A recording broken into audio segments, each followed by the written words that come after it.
Good morning, children.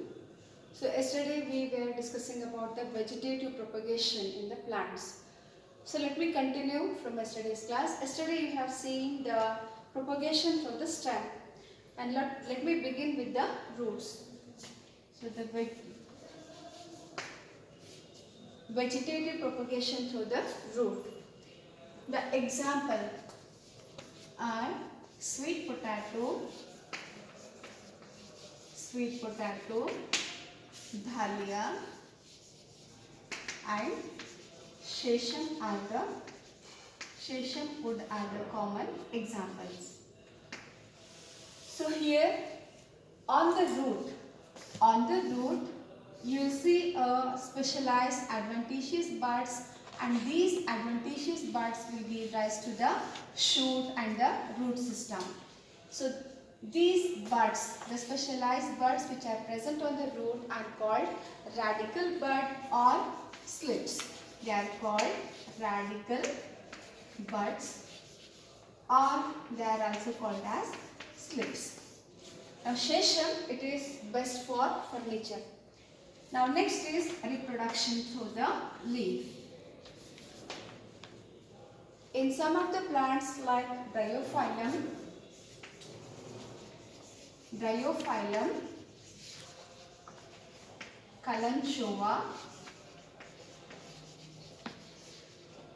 Kalanchoe, okay, the reproduction takes place by the leaf. So here the leaves are fleshy. Leaves are thick and fleshy. At the notch, a multicellular buds will develop. At the notch, multicellular buds will develop, and these buds have got the capacity of developing into a new plant. So here the reproduction is helped by the buds which are present on the leaves, and that too at the notches. So these buds are called as foliage buds. These buds are called as foliage buds, or simply we can say leaf buds. So these buds, when they will grow, when they give the shoot system and the root system, they will fall to the ground and they will start growing into an independent plant. Now next one is reproduction through bulbae. So in some of the plants, lower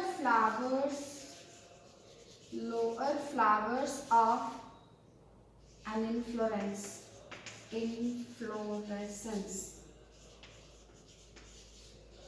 get modified into a multicellular bud.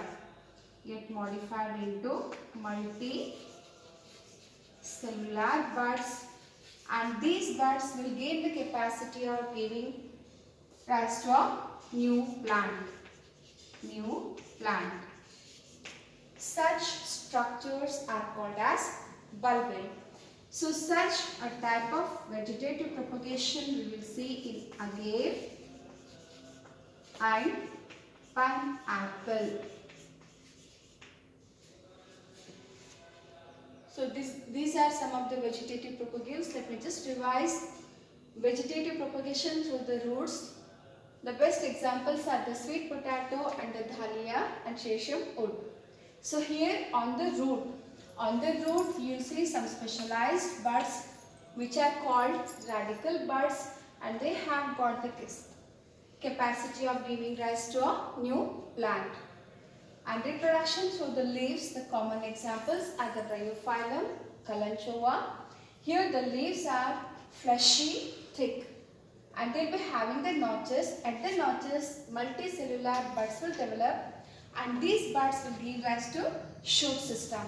These buds, when they fall to the ground, they will develop into a new independent plant. And next one is the bulbae. So bulbils are seen in some of the plants like agave and the pineapple. Here the lower flower of an inflorescence will get converted into a multicellular structure, which we say as bud, and this will develop into a new plant. Till now we have read the natural method of vegetative propagation.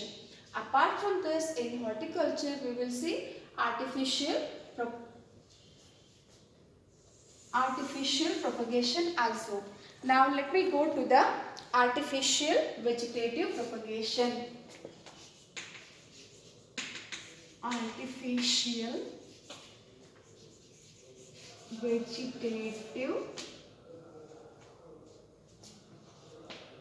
vegetative propagation.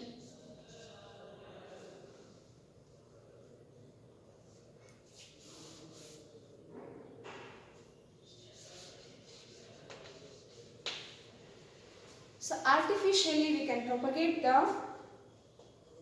grow the plants by 3 methods, that is cutting, layering and grafting. So these are the common methods which will help in vegetative propagation. Cutting. So here the stem is taken and it is cut, and then it is sown in the soil, then it will give rise to a new plant. So usually stem is taken. You have already studied the characteristic features of the stem.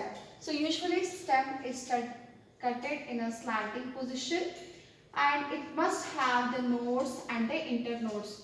So when you put this stem in the soil, usually the roots will develop from the nodal region or sometimes even from the cutted end. When you cut the plant in a slanting position, the little tissue damage will occur and more of the surface area will get exposed. Sometimes even we can dip this plant stem in oxen and then sow in the soil. Thus, through the cutting, we can get the new plant. So this type of vegetative propagation is done in some of the plants like sugarcane, hibiscus and the rose. Now let me go to the layering. So layering, let me write the example here. Rose, sugarcane.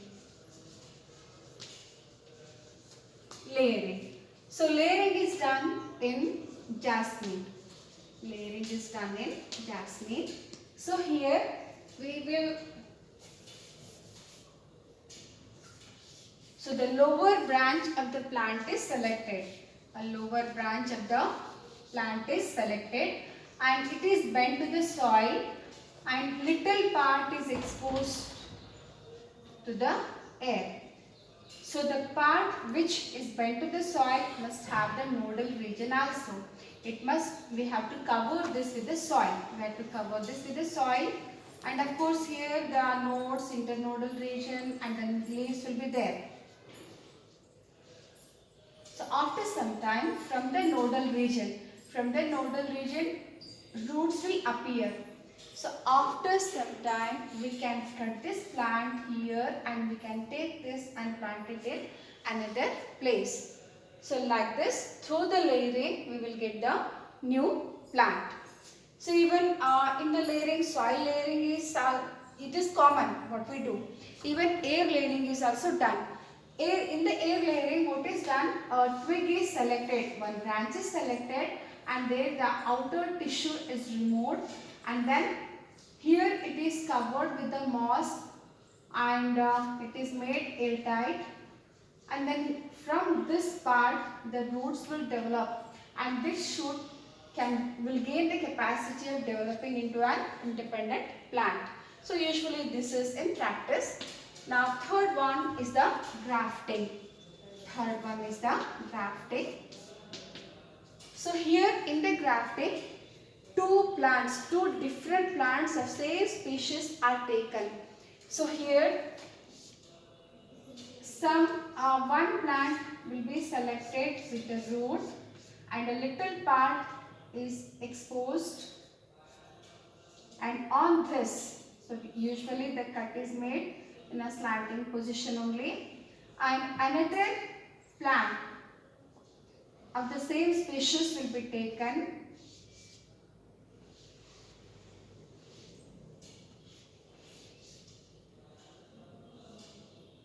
So which is also cut in a slanting position so that both must join comfortably and it must become airtight. So we have to join them, cover with the soil of the mass and make it airtight so that it should not dry because of the air or should not get infected. So the part which we are attaching to the rooted structure, that is called scion or the graft. Scion, or it is called a graft, and the part which is with the root system, it is called stalk. So the upper part, scion, will maintain its characteristic and the stalk will supply water and minerals to the upper part. So usually it will maintain its quality. So that is about the grafting. So now I told you about the artificial vegetative propagation. Artificial vegetative propagation is very useful in horticulture. So here usually in the ornamental plants, artificial vegetative propagation is done. So here three methods are there: cutting, layering and the grafting. In the cutting, the stems are taken and it is cutted into a slanting position and then it is sown in the soil. From the nodal region the roots will develop and rest will develop a shoot system. That is about the cutting. Layering, in the layering the lower stem is selected and it is covered with the soil which has got nodes. Internodes of course they will be there. So after some days from the nodal region the roots will appear and it will give even the shoot system. So this can be cutted here and we can plant it somewhere else, wherever you feel comfortable or wherever you want to plant them. In the grafting, two different plants with the different qualities also you can select and they are joined together.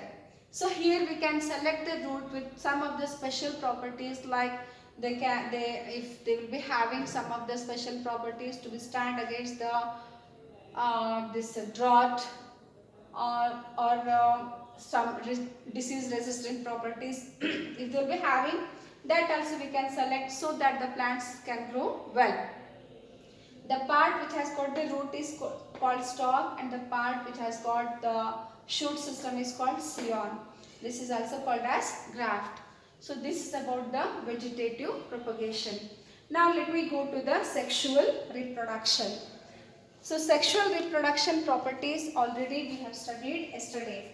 Now let me go to the sexual reproduction in detail.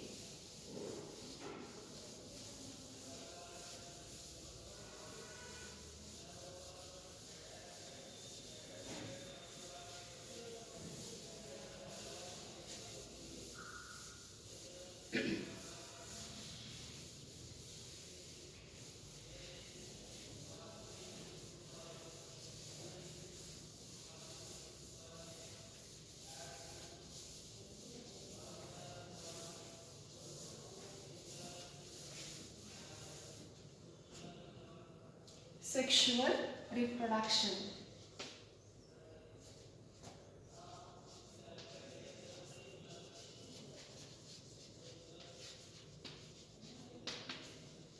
So characters of sexual reproduction already we have studied in the previous class.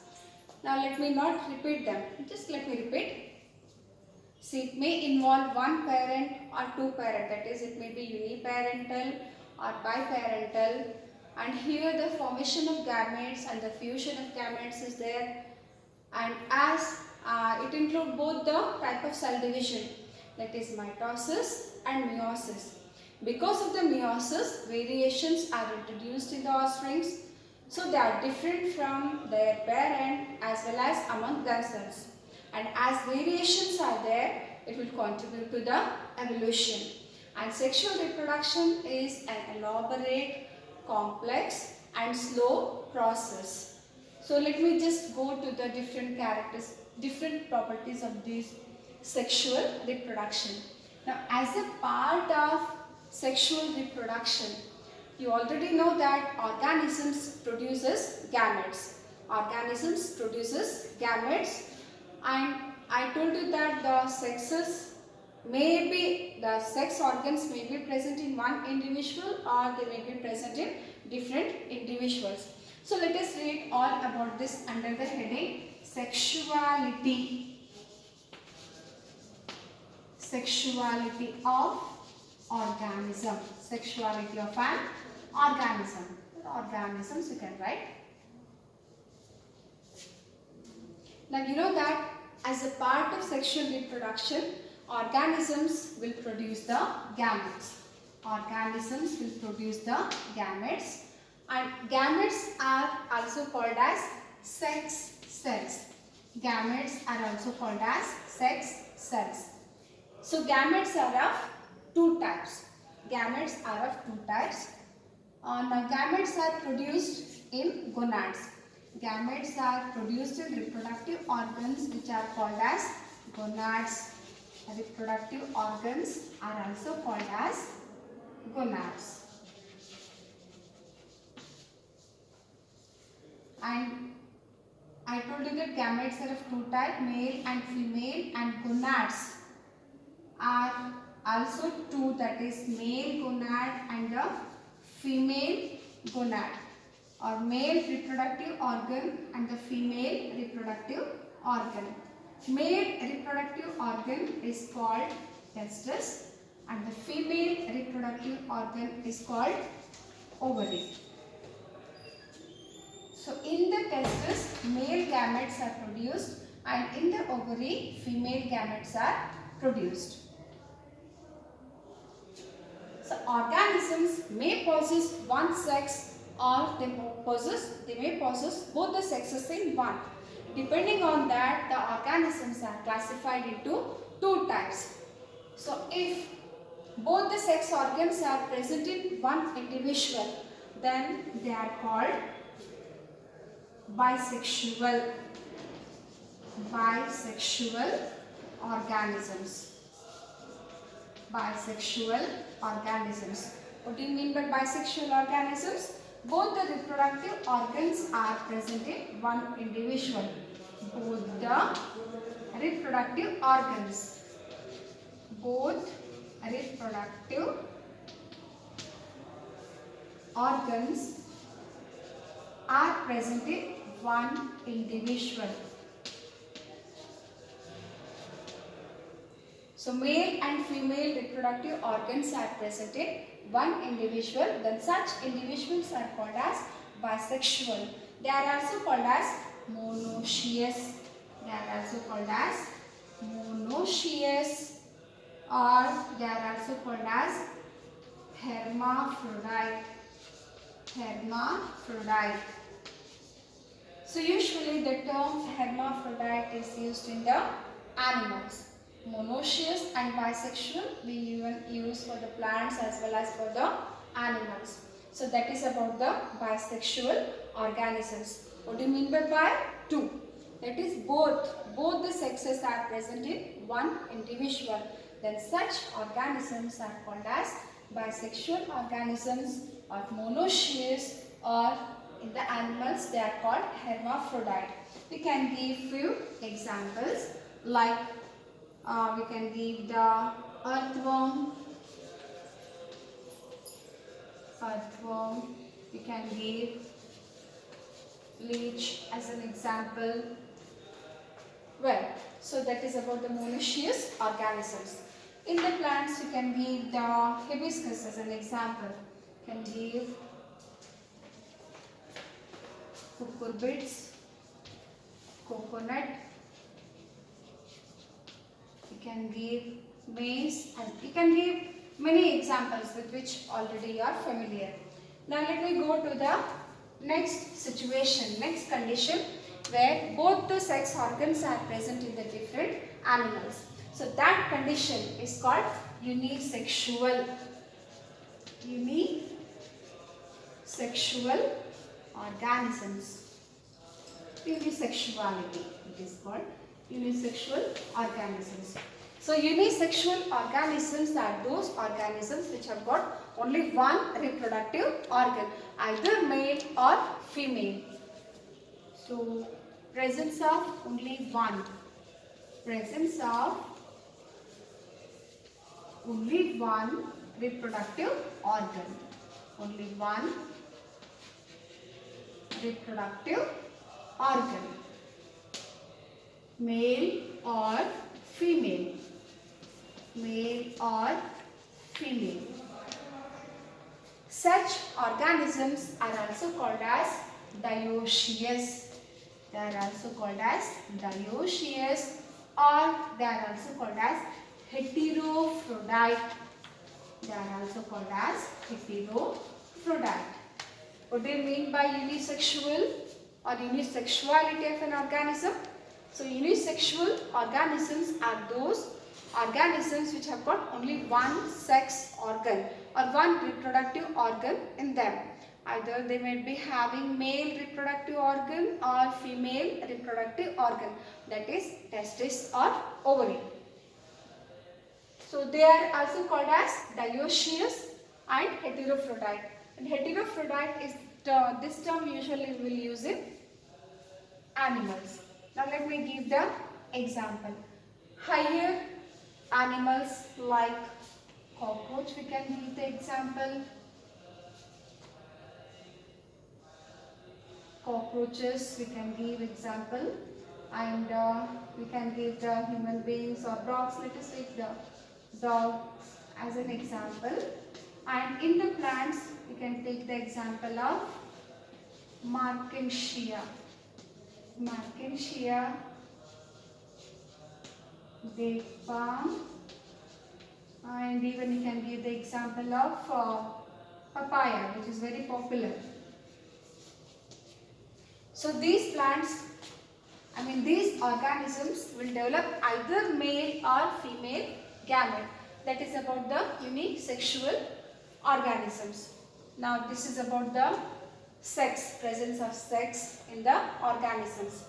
See, in the plants, if the plant will give only a male flower, you know that in the plants the reproductive organ, in the plant the reproductive organ is the flower. And about the flower you have studied, it has got the 4 orals. Among them the essential orals are the reproductive orals, that is ovary and the stamens. So if the flower has only male reproductive part, if the flower has only male flower, then such flowers are called as staminate flowers. Such flowers are called as staminate flowers. If it has got only female flower, then it is called pistillate flowers. So if in the plants, if flower possesses only the male reproductive part which produces pollen grains, then it is called staminate flower. If it produces only female flowers which produces only the gynoecium, or you can say pistil, then such flowers are called as pistillate flowers. In the lower organisms like algae and certain fungi, in algae and fungi, the plant body is thallus, that is, it is dorso-ventrally flattened. In such, the condition is called homothallus and heterothallus. Homo, the meaning itself indicates similar. One. So homothallus organisms are those, homothallus algae or fungi are those which possess both male as well as female reproductive structures. That is, they produces both male and female sex cells. And heterothallus or heterothallic plants are those which produces only one reproductive cell, that is male or female. So this condition is called heterothallic. So this is about the sexuality of organisms. So let me revise in brief. Sexuality of an organism means As a part of sexual reproduction, the organisms produces the sex cells. And you know that sex cells are also called as gametes. And gametes are of two types, male and female. So these gametes, they may get produced by one organism or two organisms. So that condition we will discuss under this heading. So the gametes are produced in the gonads, and gonads are of two types, that is male and the female gonad. Male gonad is called testis in the animals and stamen in the plants. And in the female, ovary is the female gonad. In the animals it is called, and in the male they are called as stamen, or even we can say androecium and the gynoecium.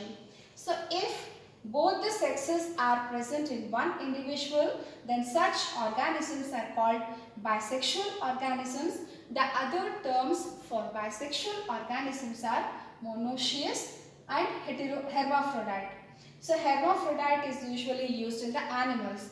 These both are also used in the animals, but commonly this is the term which are usually used. Now next is the unisexual organisms, unisingle.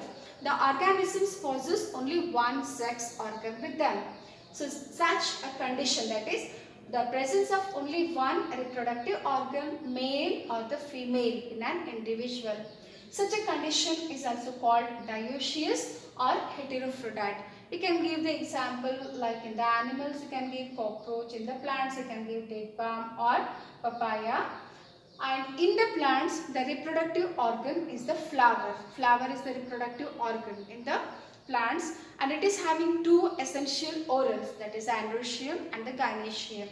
If the plant possesses only male flower, then that flower is called as staminate flower.